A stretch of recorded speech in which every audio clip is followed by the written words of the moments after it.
Welcome to the Ready to Bid podcast. My name is Kyle Swicegood, your host, where we talk about auctions, personal property, real estate, and interesting topics. Today, I've got Adam Ressa with us. Adam, welcome. Thank you. Now, we actually have two relationships. Number one, eat your food. But number two, we've actually done real estate together. We have. Yeah, I appreciate you giving our company the opportunity to represent your family and on personal property as well. Yeah, it was a great honor to have you guys do that because it made it super simple. Well, thank you. Thank you. It was a very successful sell. Yeah. Adam, you work at Catchy Creek Bakery. I do. Now, here's an interesting real estate topic as well. Before the current owners owned Catchy Creek, Debbie Kuntz owned it. Yep. I actually sold Debbie that land. Okay. Now, that was many years ago. Yeah. My parents have been going to Debbie since I think she had it in her basement. So we've been going to Catchy for a long time. As well as we have my wife and I just celebrated 37 years of marriage, and we had a 5-flavor pound cake at our wedding, which you guys still make that today. Yeah. We when me and my wife got married 17 years ago, we tried to get a cake, but they were booked. So we got our own personal Catchy cake and fed everybody else Costco cake. So I made sure that we had Catchy at our wedding. So what do you do at Catchy Creek? So I'm a baker. I started there, I'm guessing going on 7 years now. And I knew the owners, Gerald and Rena, before my oldest and their middle is the same age, and they were in kindergarten. So that's where I met them. And then Gerald came to me and asked if I would want to start working with them. So what's your daily schedule? It's sporadic. My wife works full time. So during the school year, once the kids go to school, I work at Catchy and then pick them up from school. And then when my wife gets home, sometimes I'll go back and work nights. So it's basically just whenever I can get stuff done. I've often wondered, are you tempted to... Oh, I was at the beginning. I would bring cups of icing home at the beginning, but now I don't really eat anything other than the sandwiches or deli stuff. So yeah, well, Catchy Creek is it's very popular. Yeah. There's 2 locations. Yep. And there's always good food and great sweets. Oh yeah. Let me tell you, my favorite's the cheese straw sticks. Oh well, that's what I make there. Yep. So now you also make the cannoli. I do. Yeah, that was actually I first came to them with the cannoli recipe before I even started working there. And we worked on, getting a little better. And then once that was in place, they said I get free cannolis for life. So that offer still applies. So anytime I want to grab a cannoli, it's free. Here's the real reason that I brought you this morning. In fact, I've got 2 bags here of coffee. One of them that I have fallen in love with is the Roastfather Zombie Gangster Medium Roast. The origin is Zombie Desert, Haiti. Now, you guys, can you see that, Zach? You guys now have a roaster. Yes. Tell me how that came about. So I've been roasting since college. There was an old lady at college that kind of became my grandmother at college. She was a retired professor and author. And I saw some weird looking green beans sitting on her counter, and she showed me how to roast them. And ever since then, I just fell in love with it. And I've always talked to Gerald, the owner at Catchy, about maybe trying to get our own freshly roasted coffee there, because in the past, they normally get it roasted locally, but not in-house. And I saw this roaster that I did buy recently, and it's one that can fit inside of a coffee shop. It's fully electric. So most roasters commercially are gas. So you have to have like afterburners and exhaust and everything. And then this one is completely ventless.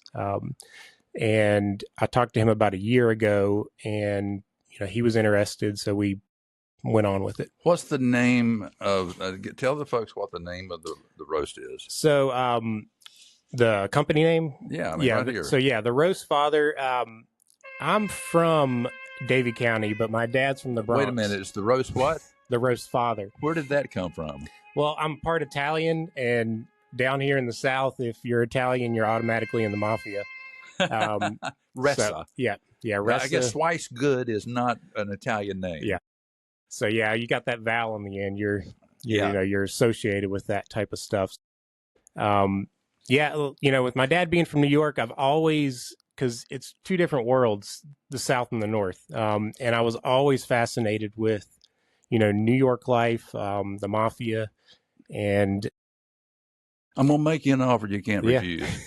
Yeah, and I started watching The Godfather in high school and Goodfellas and Casino, and I just fell in love. What year were you born? I was born in 88. 88. That's 18 years after The Godfather came out. Is that not amazing how it's popular amazing that movie? Honestly, I could sit there and watch it today. It's such a great movie. Who's your favorite character? I like Michael. I like Michael Corleone. Yeah. I guess it's because I'm older. I'm partial to the Don. Yeah, I'm partial to the Don. Do me a favor for the audience. Read that story. Okay, yeah. The Roastfather's story starts long before the first beans were ever roasted. On Norfolk Street, Manhattan's Lower East Side, my grandmother grew up as a second-generation American.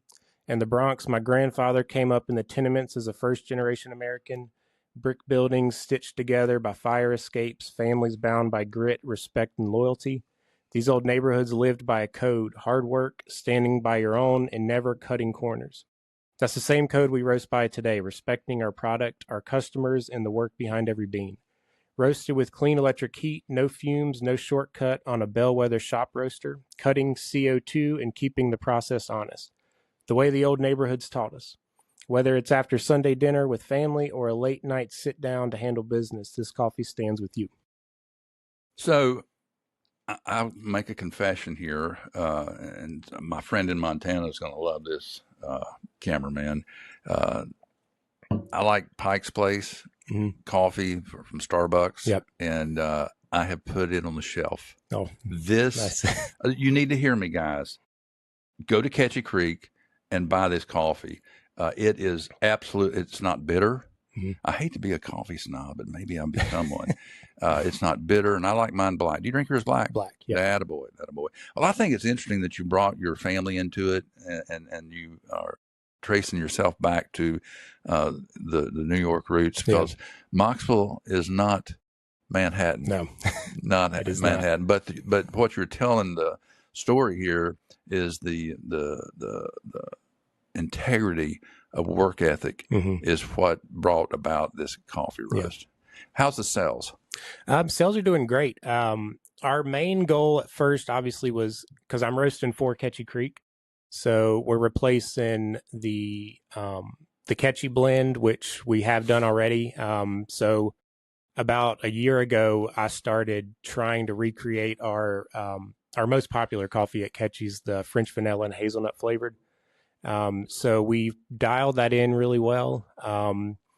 And we're working on espresso beans now and the organic blend. And from there, I'm also doing private bags. But my main goal was to make sure Ketchy keeps up the demand with them. And so far, everything's going really well. So let's talk about process. How long does it take to roast beans? A batch roasts in about 10 minutes. Is that all? Yeah. So it'll roast, cool it, but after that, you're going to want to wait a couple of days for it to degas, because after the roasting period, it will naturally release carbon dioxide. And then after the 3-day mark is when the flavors kind of start to shine through. So technically, if you roast one today and try it today, it's not going to taste the same as it is a week from now. Yeah. How long is the life of roasted bean? I prefer, a month or two. I mean, the coffee you'll buy in the stores, you really don't know when it was roasted. And that's why a lot of companies dark roast a lot of their beans, because they can kind of hide the imperfections. And that's why I like light to medium roast. The one that you prefer is a medium roast. That's probably the most I've sold so far.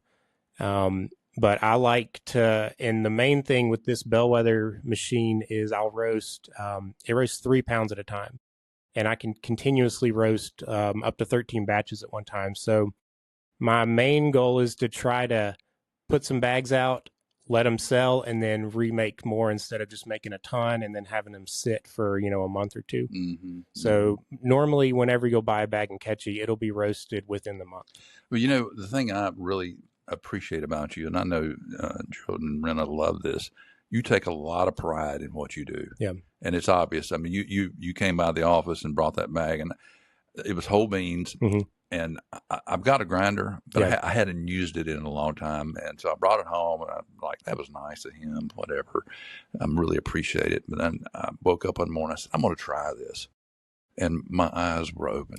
my eyes were open. So, ladies and gentlemen, if you're watching this, go to Catchy Creek. You can get it in Clemens or not right now. I think we're going to eventually also be sending them to Clemens, but right now it's just in Moxville. Yeah, so come to Moxville. What's the address of it is 844 Valley Road. 844 Valley Road. And Adam, I'm going to end with the love theme because I love zombie coffee at Catchy Creek. Sounds good. Thank you. Thanks for coming. Thanks for having me. Ladies and gentlemen, if you have any questions about auctions, visit us at readytobid.com. That's the number 2. Here with Adam. Thanks, Adam. Thank you.